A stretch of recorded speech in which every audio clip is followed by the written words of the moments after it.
Hey, I'm Angela Walters with Build a Quilt, and we're here with Block 2.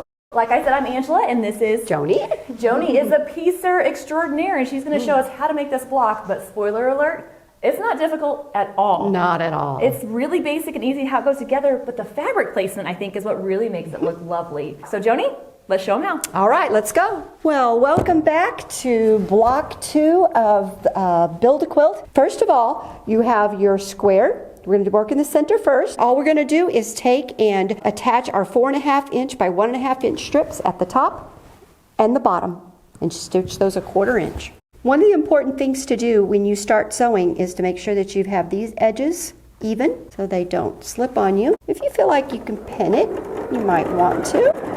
Stitch right. And now we have our top and our bottom. And I am going to press. Remember that we press on the front side and we get right in there on that seam and press it good and flat on this wonderful wool mat here, just like that. Now, the next thing that we're going to do is we're going to add our 6.5 inch strips. Just same process. As you start to get bigger blocks, you may want to pin because that keeps that from slipping. And we're just going to stitch right down there, take out those pins. All right, so now we've got that stitched. You've noticed that I've just been using a regular iron, a small mini iron on this, which I love. And I also sometimes will use our spray, which is flatter. These sprayers are so great because they just do a continuous spray on there. It just gives a fine, fine mist. And then we're gonna do this. Don't over iron this. It'll get too shiny on you and it also stretches out your fabric. The last part of the center of your block is to simply go ahead and stitch that last part down. All right, our next step is very simple. All you're going to do is take and put these 3 together in a row, stitched together. We're going to press on this. I would press to the dark.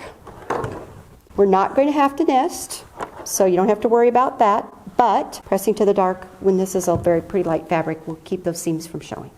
Okay, in order to complete this section, all we have to do is to put the right sides together. We're going to sew this right down here and press it. Then all you have to do is 3 more just like this. So I've made the other 3 just like this, putting it together just like that. And we're only missing 4 little other pieces. So I'm going to bring these in, snappy like that.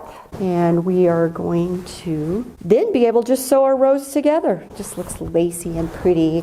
Now all I have to do is sew these blocks into rows and sew the rows together. See, at Midnight Quilt Show, Ruth is over here doing that part. Stitching like crazy.